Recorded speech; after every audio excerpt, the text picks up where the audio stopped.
Hey guys, welcome back to an all new episode of a pro wrestling podcast with Matt and friends. I am your host, Matt Kozakowski, and alongside me today is another Rhodes Wrestling Academy showcase student, Kilgore Nix. Kilgore, how you doing, my friend?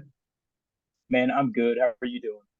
Good, man. I'm surprised I couldn't get that out in the beginning because I say Rhodes Wrestling Academy so often because I bring these students on my show so often. Right. Got a little tongue twister on that, a little bit. But I'm Hey, glad to it's have all you good. on. I'm looking forward to this conversation. I'm glad all is well on your part. Enjoying the nice weather, I assume. Dude, I love it in Texas. It's always either hot or cold. It's very consistent. It's just Yeah. one of those places to be, man. Oh, for sure. I mean, I feel like where I'm at, Indiana, it's always like one day hot, next day cold, next day hot, next day Mm-hmm. cold, and it's like never consistent. So I definitely would Yes. love consistency. Yeah, dude. But yeah, man, I'm excited to do the show. When I first watched you in the showcase, I was very impressed with what I saw. Yeah. So I was like, he's one of those guys I have to get on my show. I'm very picky and choosy on who I see in the showcase that I'm like, I need that person. And you were definitely Right. one of them. So I definitely want to get started by asking you pretty much the basic question of when did you first start watching pro wrestling? I started watching, it had to have been about six or seven. And I remember there were some really vague memories of me just passing by the TV on a Saturday morning, and there would be a vignette of Kurt Angle, like having his debut at TNA, and Yeah. they would just be playing that on like a Saturday, and I would see that and be like, "Who is that guy?" And I'd be so enamored by it.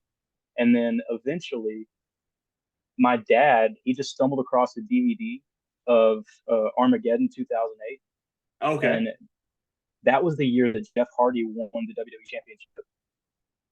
And Great year. bro, my dad just stumbling across that and giving that to me as a kid, I was glued to the screen. Like Jeff Hardy was God to me as a Oh child. yeah. I was just obsessed. And from that point, like seeing him win the title, I was like, oh, this is something I can do. Like it Oh doesn't yeah. matter how big, how small, like I can do this.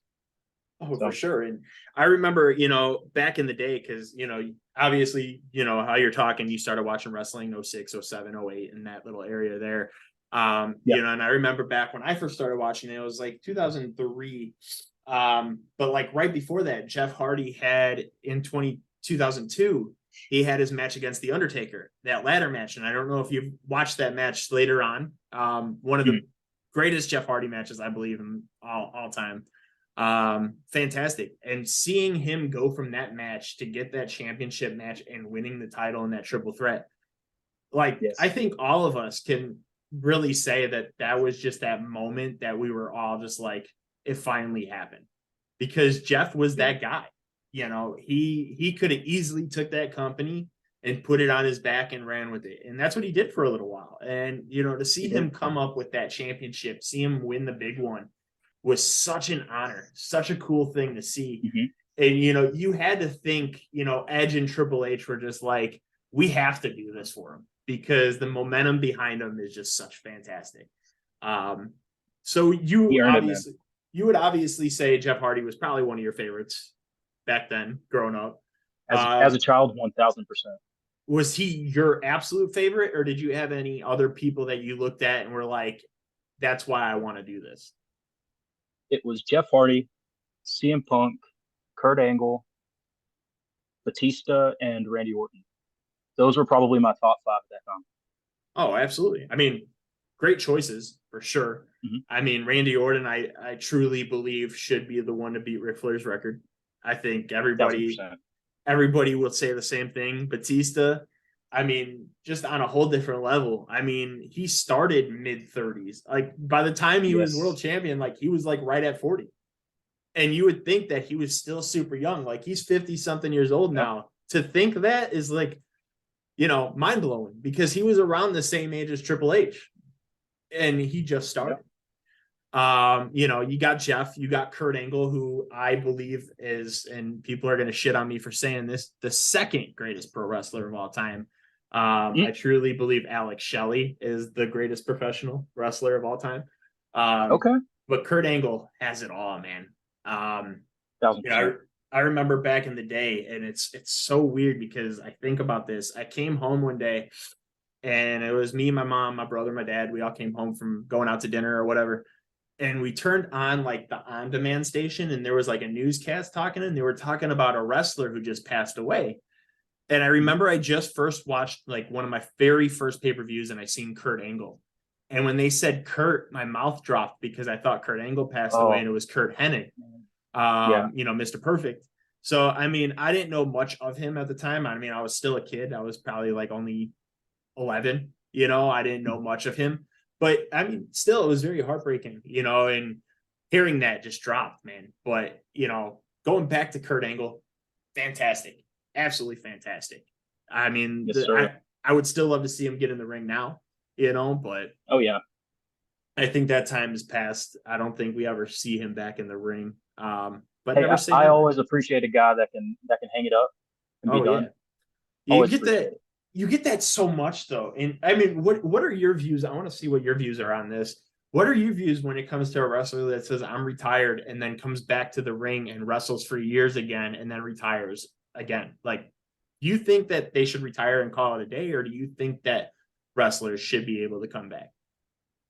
I really respect it when a wrestler can call it a day and just be done. But I, like you, like I understand the mental health side of things and how difficult this business is. And I mean, me personally, I took a 9 month hiatus and was done with wrestling for a small period of time a couple years ago. And so for someone to retire, I get it. And for them to come back, I completely understand. Like, absence makes the heart grow fonder. And Right. sometimes you just don't realize what you have until it's gone. And if you have an opportunity to reclaim that glory and get back in the ring, then why not do it? You know? Oh, absolutely. I mean, you got a guy like Edge for sure, you know, coming back Yeah. after such a long time, you know, had to retire on something that was not what he wanted to do. And he's been killing it ever since. Yeah. I know you just mentioned that you took a little bit of a break, and you kind of touched base on mental health there a second. Was it more of a mental health reasoning that you were just like, I need to hang it up for a while, or was it just something that you just kind of fell out of love with it for a second? I I fell out of love with it, and I was really going through this bout with my confidence, and I just really think I thought I couldn't do it. I was having a really hard time cutting promos. I had no character, no vision, and I was like, man, maybe I just don't have it. Maybe I can't do this. And I was way too hard on myself. And just I had to step away in order to kind of clear my head and grow up and realize that anyone can do this. And you don't have to get signed to enjoy what you're doing, You can Right. still love it.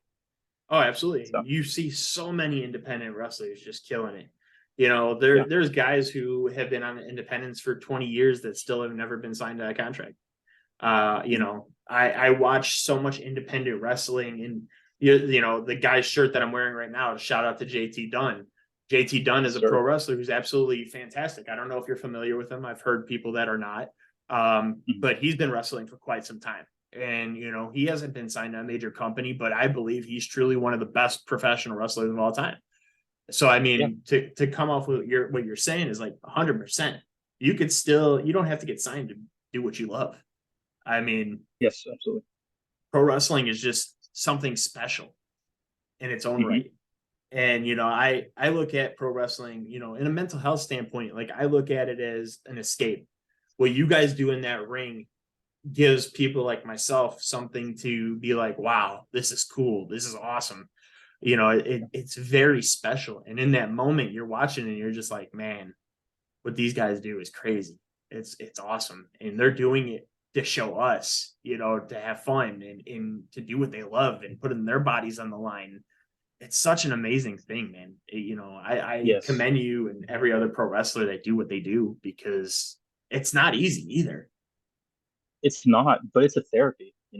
Yeah. And It's a kind of mental break. oh, 100%. I tell people all the time because I tried for pro wrestling, and I don't know if you've ever listened to any of my other shows, but like I talk about it here and there, and like it's not easy. And all these people that say all the time, like pro wrestling's fake, man, shut the hell up, because pro wrestling ain't fake at all.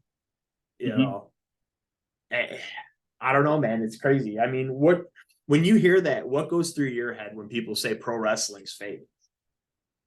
Oh, I mean, get in the ring. Because the first thing people think when they don't really understand it is that the ring's bouncy. Oh yeah, The ring has a give. It does not bounce like you think it bounces. It has maybe like an inch of give, but yeah, just get in the ring and take a bump, and then boom, you're gonna realize that what we do is completely real. Yeah, it's choreographed, and somebody has to win, somebody has to lose, but what we do is real, oh thousand yeah. percent. And it's funny because I'll hear the stories all the time, like, man, that shit's scripted, or oh man, they know who's gonna win. Yeah, they know who's gonna win at the end of the day. But Mm-hmm. you could A, seriously get hurt if something doesn't go right, Yeah. or B, it just doesn't always work out. And like, when I stepped in the ring, man, all I did was a simple walking bump and I got a concussion. Like, Mm-hmm. boom, that was it. Man, To see what you guys do, the power bombs, the spears. I watch you hit that. What did that one dude call it? A Kilgore. the Um, Kilgore, yeah. I love it. I think it's fantastic. Yes, Do you sir. call that now? The Kilgore? I don't really have many names for my moves. That one was given to me just because he was like literally marking out when I hit the spear, and he just made that up on the fly. Oh, But absolutely. And it was yeah. cool too because you see the spear, and a lot of people they hug their opponent when they do it. When you did Hmm. it, you didn't see the hug motion. You seen like No. the shoulder, you know, and it was just neatly done. Hmm. You didn't just hug them and hold them, And I was like, man, that shit was sick. Like you don't see many of those spears like that, and that was very impressive. So I was very impressed by that. Yeah. I mean, were you when you hit that move, were you more influenced by like Rhino to do it that way, or how was your influence on the spear? So the way I see the spear is number one, it's one of my least favorite moves in professional wrestling. Really? It was one that was recommended for me to try because of just my demeanor and the way I carry myself. I'm the kind of guy that you would think would hit a spear. So I tried it and I was like, if I'm doing this, I'm full sending it. I don't want to be a guy that lands on his knees or a guy that is trying to just be gentle with it. If you're going to make me hit the spear on you, I'm going to make it look as real as possible and I am going to throw myself at you.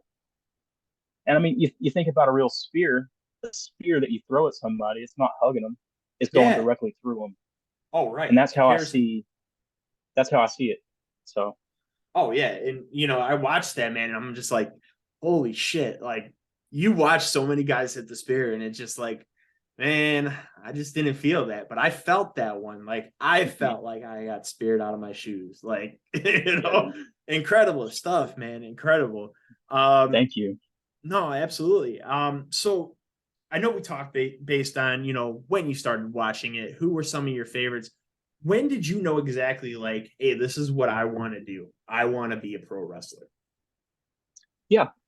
So my dad was friends with a woman who knew a pro wrestler, and that pro wrestler's name was Barrett Brown.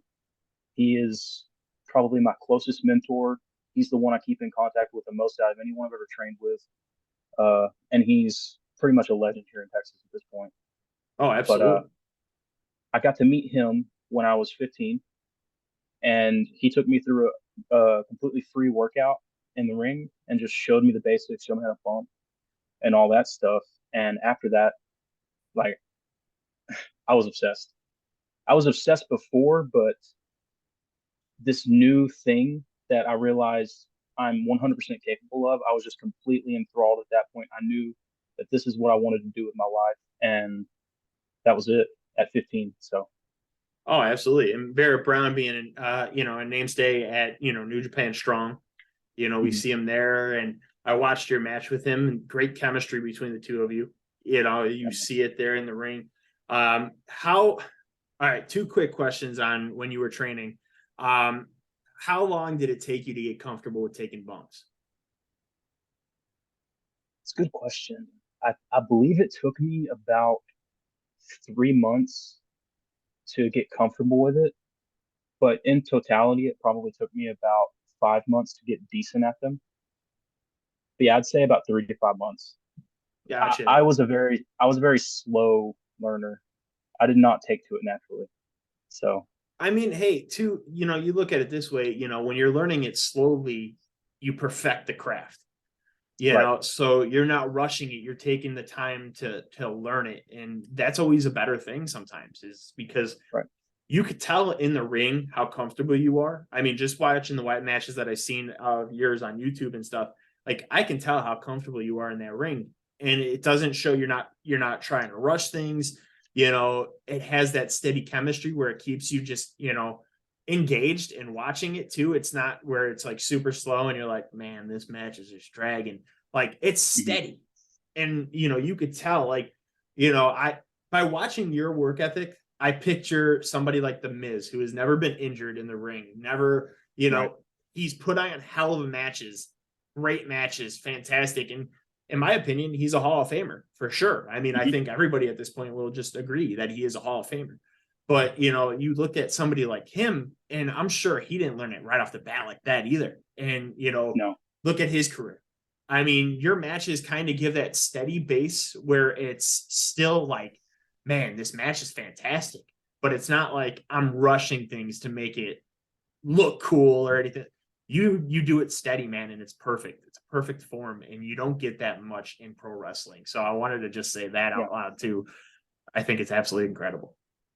Thank you, man. You're Thanks so welcome. much. Now, how long did it take you in the training that you had your first match? Okay. So a little shout out.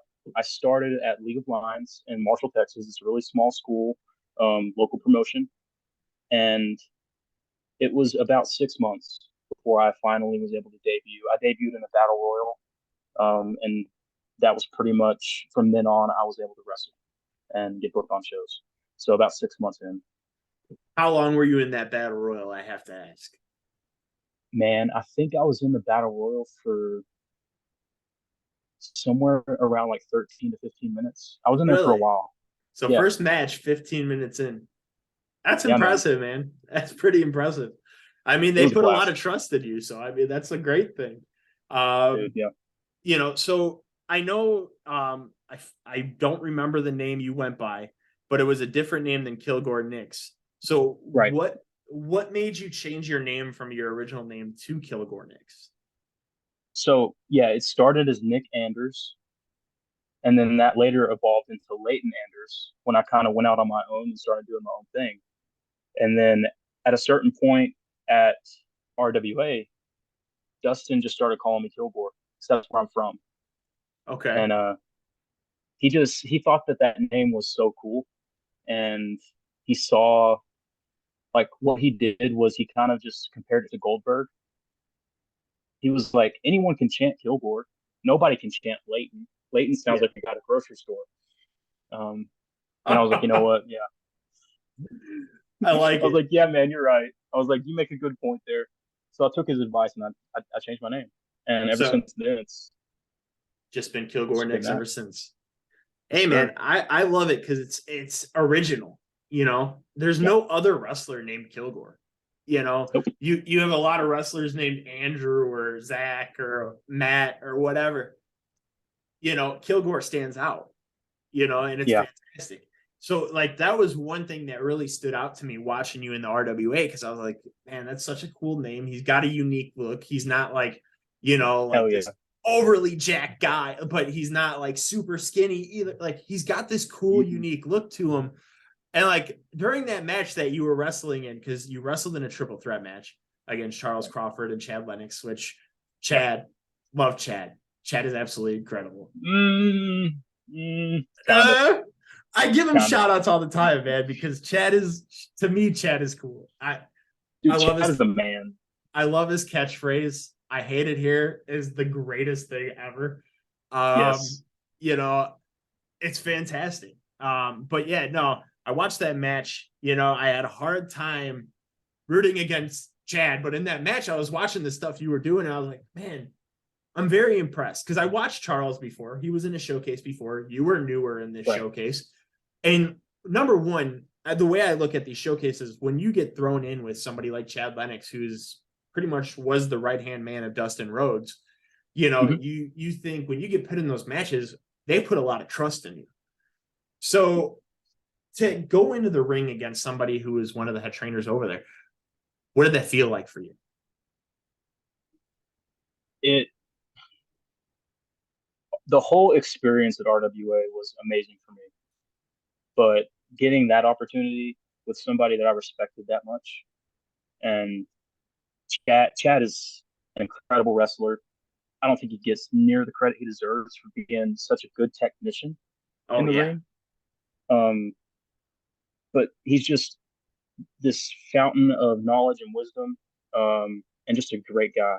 But getting that opportunity, it felt bigger than a championship.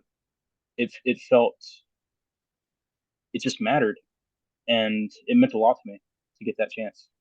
Oh, for sure. And like I said, I mean, not everybody has gotten that chance. And just to see you being one of them to step foot in the ring with Chad, it was like, you know, man, they put a lot of trust in this guy. And that was the first Yeah, match that I ever watched of yours. And like I said, I was very impressed with what you did in that ring. You know, watching that match in full and seeing you come out on top as the victor. right. Awesome. Congrats on that. Um, you know, it was just so cool to see that experience. In coming from that move or the finish of that match, I always have to ask this because I'm not 100% sure what to call this move. And I've heard people Mm-hmm. say it was an inverted lifting facebuster, inverted lifting modified DDT. What is that wrestling finisher actually called? So since I do it the best, what I'll call it is the Blossom Crusher. The Blossom That Crusher? I love nature. I love flowers. The cherry blossom is probably the prettiest flower out there, so that's where the name comes from. Okay. But yes, I mean it's just a lifting inverted DDT. That's what I call it. Okay. So yeah, because I'm very confused on it sometimes because I'm like, you know, the DDTs are always on the side, right? You know, you never see Right. them drop in the middle unless it's the execution, you know, but that's the opposite way. But like when people call it things, I'm like, I don't know what to call it. And I'm like 95% positive what to call every other wrestling move except Mm-hmm. this. And like you hit it and you hit it so flawlessly too, as well as your spirit, man. Like I Yeah. said, your move sets, they're, you know, hey man, you're killing it. And it's absolutely fun to Thank watch you. because like it's just flawless. And like you take Thank your you, man. time and present it in such a way that a lot of wrestlers, and I've interviewed a lot of wrestlers, I've talked to a lot, and like your moves, man, just seem so flawlessly done that you would think that you've been wrestling for like 20 years because the experience Dude, on those, like it's crazy. Like, thank you you, know, man. so how long have you been actually wrestling for? So outside of the 9 month hiatus that I took, I would say it's been about 4 years in total now. Okay. Um, I started in 2018 at the very end of 2018. So it's been about 4 years. Well, man, you're doing your work and you could tell easily in Thank those you. moves, you know, like fast pace. Sometimes it could get people hurt, man. I'm telling you.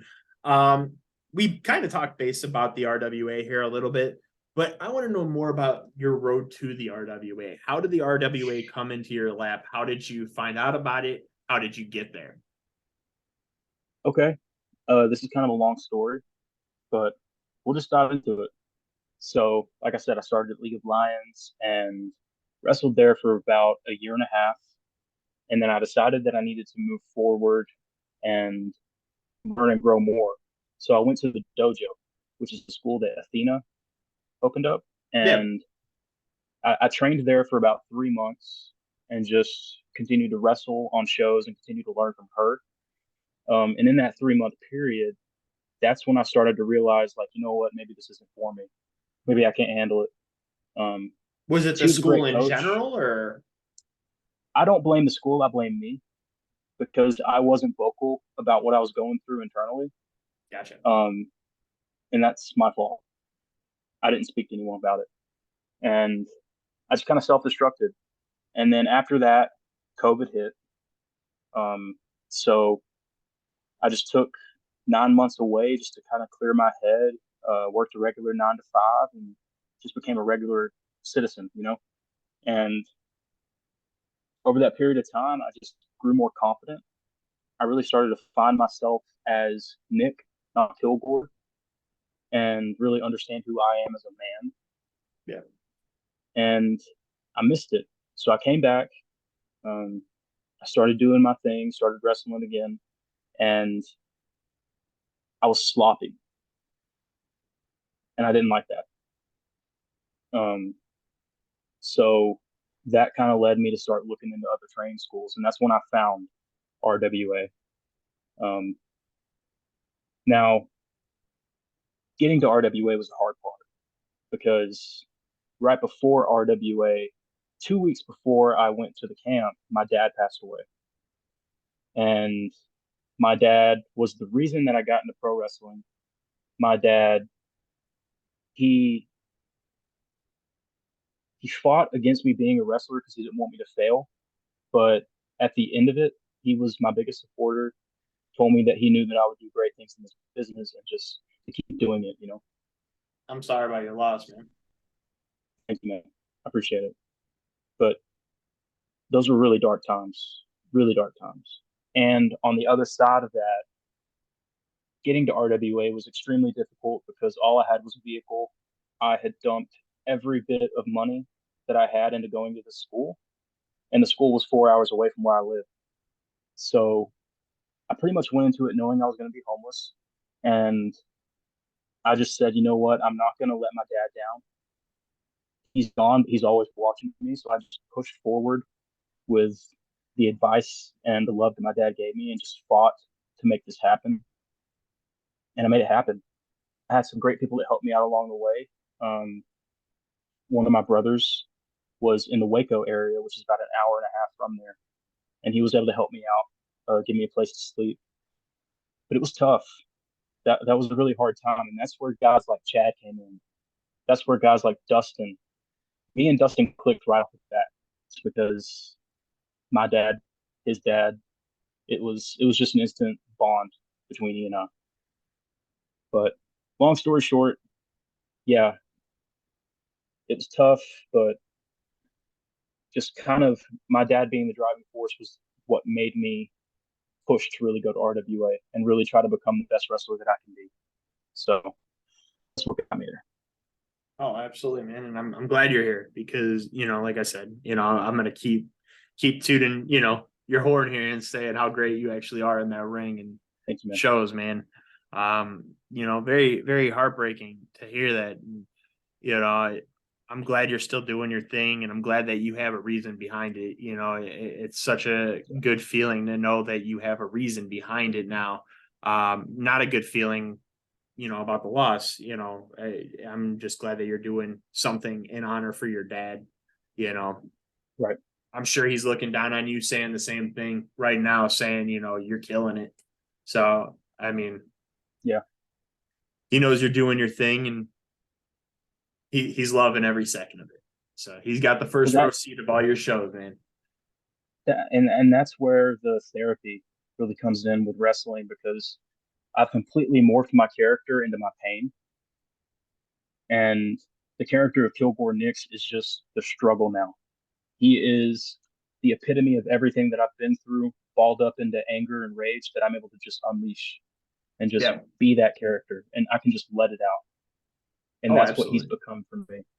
So it's been huge. Now, with your pro wrestling, I know you mentioned promos earlier that you weren't comfortable with them and everything like that. During the RWA, is that where you got more comfortable with the promos? I was really starting to come out of my shell about a month before RWA. I was wrestling on lucha shows, which was weird, but it was fun. And that gave me the opportunity to, whenever I had a live mic in my hand, I could just kind of say what I wanted because most people spoke Spanish and it was just kind of a different vibe. And I didn't have to worry about being a character. I could just say what I felt, cuss, do whatever, and it was what it was. So that really helped me to kind of break out of my shell a little bit. But I would definitely say RWA is what helped me to, no matter how nervous I am and no matter how hard the promo might be for me, just to push through. Even if it's not perfect, just to finish the promo and not run away, you know? That's what RWA helped me with the most. Oh, for sure. And even if it doesn't come out flawlessly like you want it, the more you do it, the better it's gonna get, you know. And Exactly. you listen to some promos and you're just like, man, I don't know. Because a promo is what makes another part of what makes the wrestling. You know, if you Mhm. can talk, you know, if you have the talk of it, you know, that's a big key factor. I mean, so many people don't make it because they can't talk, you know. And I watched your promo before the showcase and you could tell you had the heart there. Like you were Mhm. like, you know, I'm doing this for me, you know, like you could tell your passion was truly there. And as Dustin says, Mhm. passion lives there, you know. And but Yeah. man, you could just tell by the way you talked, by the way you move in that ring, like great things are coming for you, man. And you've had only a few years in this business, Mhm. and I expect within the next couple of years you to be signed because, and I don't say that often to a lot of people on the show. You are one of those guys that I could see it happening in the very near future because, Mhm. like I said, you're not rushing things. You're confident. You could tell the confidence is there in the ring. And just Yeah. something special just speaks out when you're there doing your thing. Like, you know, just watching the few matches that I've seen on YouTube, I'm like, this dude has every it factor to be something special. So, hey man, Bro, you're gonna do big things, and I just swear it's gonna happen right around the corner. Um, you don't know how much that means, man.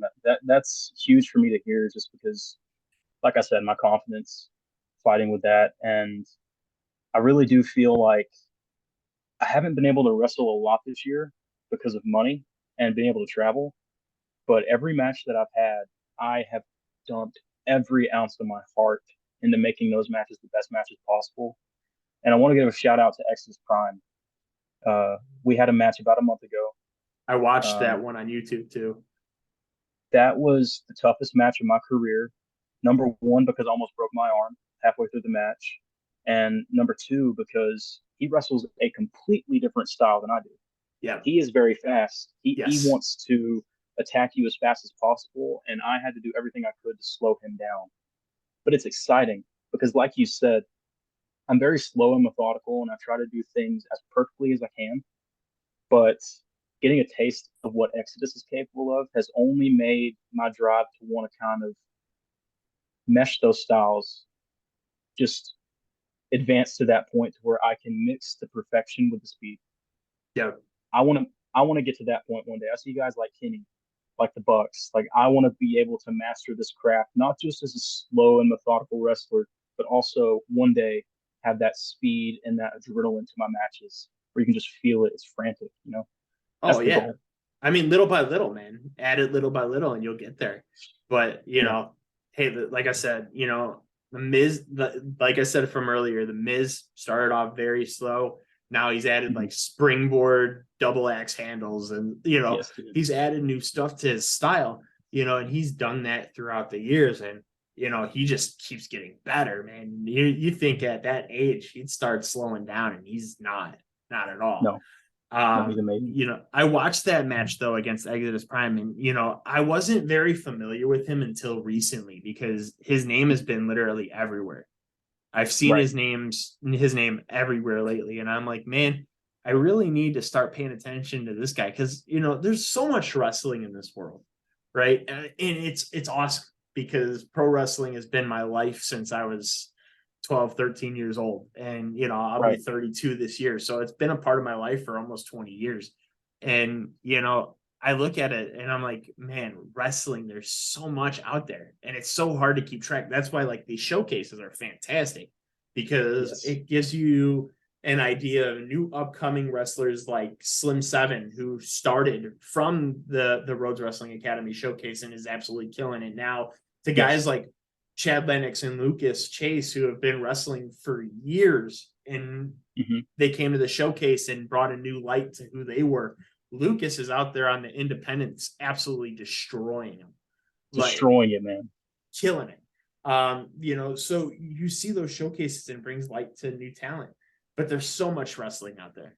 So many Yes. wrestlers throughout the entire world, UK, Mexico, Japan, like, dude, it's insane to keep up with everybody. But Exodus Prime is definitely one of those guys that I've been seeing literally everywhere lately. And I'm like, I got to pay attention to him because he's going to be Yes. something special. And just watching his match with you, and like you mentioned, the two different styles, his is more fast paced and yours is more, I'm going to do things manipulative and, slower and, do Grinding things more down.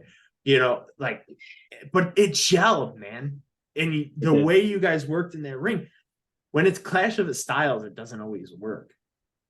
No. Not all the time, but you guys just gelled it, man. It worked perfectly. So I would love to see That, more matches between the two of you because that was yeah. fantastic. So you've been wrestling for about 4 years. Who has Mhm. been some of your favorite opponents so far, and who are some names that you would love to wrestle in the near future? Yeah. Okay. So favorite opponents so far, I would have to go with a lot of my most recent matches, just because as my name gets out there, I get to wrestle guys that are on a different level. Barrett Brown is number one. That was the pivotal point in my career that kind of changed everything for me. He's number one for sure. Exodus Prime. I've never wrestled someone that far away from me in style. And to have us come together and have a match like that has only motivated me to just continue to get better. Noby Bryant, just wrestled him. Video just came up a couple weeks ago, but he is someone, he's actually the first indie show I ever went to. He was in the main event, and Okay. he's someone I've looked up to for almost a decade. So having that match with him was just mind blowing. It was weird. It was super cool though. But other than that, man, getting to wrestle these young guys, like I just had a match Sunday with these two young guys that have only been in the business for like 7 months, and they're outstanding. Like this young crop of guys coming up that are even younger than me, and I'm still pretty new to the business, are just they're insane. Like Oh Slim, yeah. um, like all these young cats coming out of RWA, they just get it, and I did not. So it's awesome to see training evolve and trainers continue to improve and get better at their craft so that these students can come up and just immediately grasp it. It's really cool. Um, some matches that I want. There are a couple that I really have that I'm really excited about having in the future. Number one, again, is Barrett. I think there's a story there that's not finished. And as amazing of a mentor and trainer as he is, I'm not done with him. I think I think 10 years down the road, we're going to be talking about how we still have this rivalry going. So, Barrett, I'm not done with you, bud.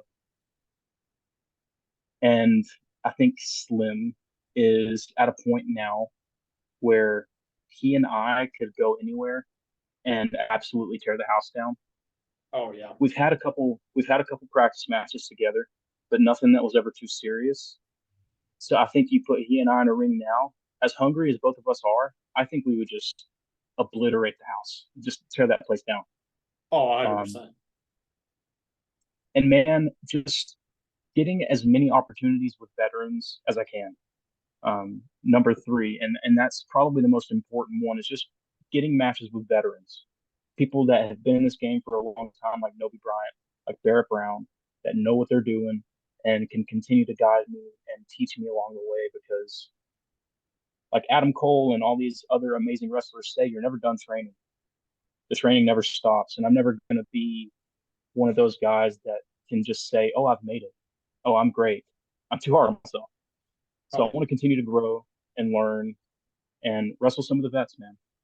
I mean, just one match that came to mind just by watching your style. A match that I would love to see would be you versus Eddie Edwards. I think that Oh match my would be gosh. fantastic. I mean, Yes, dude. just thinking about the possibilities of what that match could actually do to not only help you grow, but just to have the crowd get amped because the styles there, I think, would gel just so perfectly. Eddie Edwards, the heart and soul of TNA, or Impact Wrestling, I should say. To this day, I truly still believe that Eddie Edwards is the heart and soul of Impact Wrestling. But I think, man, that match would be phenomenal. 100%. I would love it. I would learn so much from that guy. You have no idea. So, oh, absolutely. And like I said, I mean, like you just said too, with Barrett Brown, like that match that I seen that you guys had, like there's so much chemistry there. Yeah. And you guys, like you've mentioned, you guys could tell that story for 10 years, 15 years. You could tell that story for such a long time. Like I was your student, but now I'm your master type. You know what I'm saying? Mm-hmm. Like get to that level. Mm-hmm. And I think it'd be something special.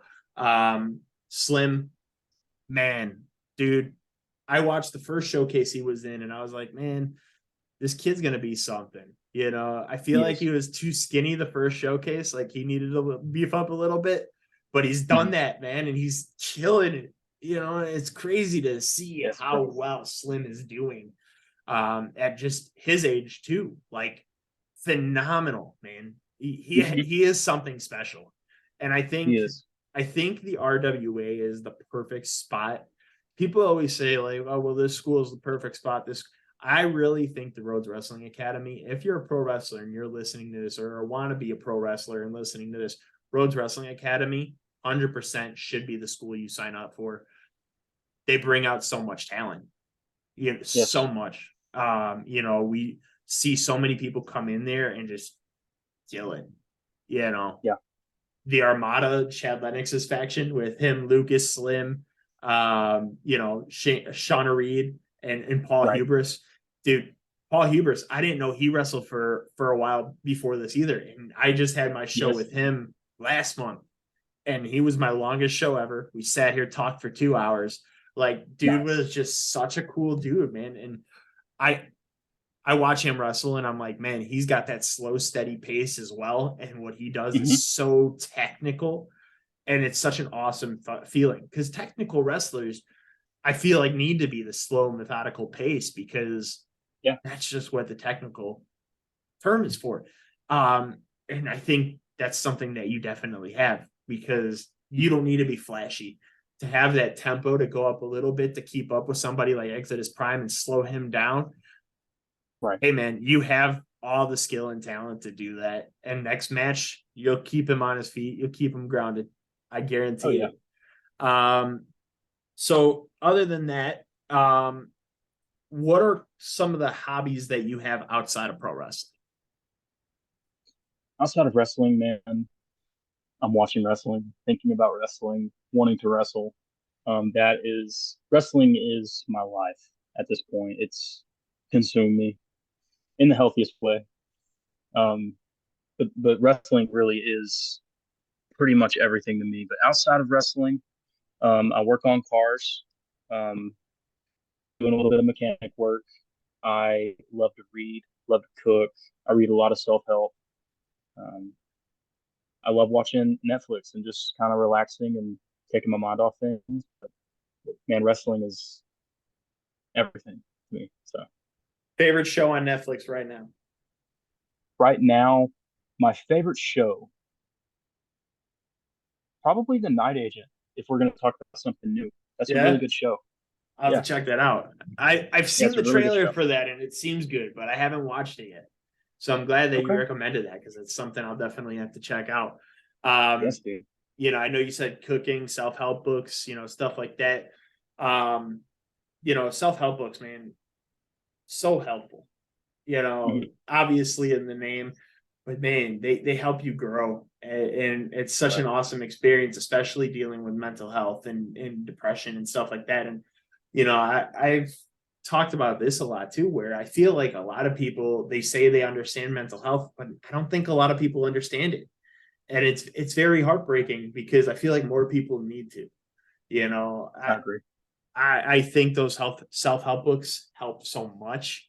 And at the end of the day, I think, even if like somebody like me who can't comprehend and read, by reading stuff, audiobooks, man, they're awesome as well. And I think a lot They more are people need to get educated more on mental health, and it's something that needs to be actually talked about a lot more for sure. 1,000%, Um, especially in wrestling, man. oh yeah, and I look at those stories that pro wrestlers are just you know ending their own lives too, and because it gets so stressful on them. And Yeah. people look at them, people look at you guys like you guys are just athletes, that you guys aren't just regular day people. And earlier in the show you said you for 9 months became a regular civilian, and that's how people actually view you guys, like pro wrestlers. They don't view you as normal everyday people. you No, they know don't. you hear the stories of people who aren't signed to WWE or AEW having to work 9 to 5 jobs as well as being a pro wrestler because they have to make ends meet.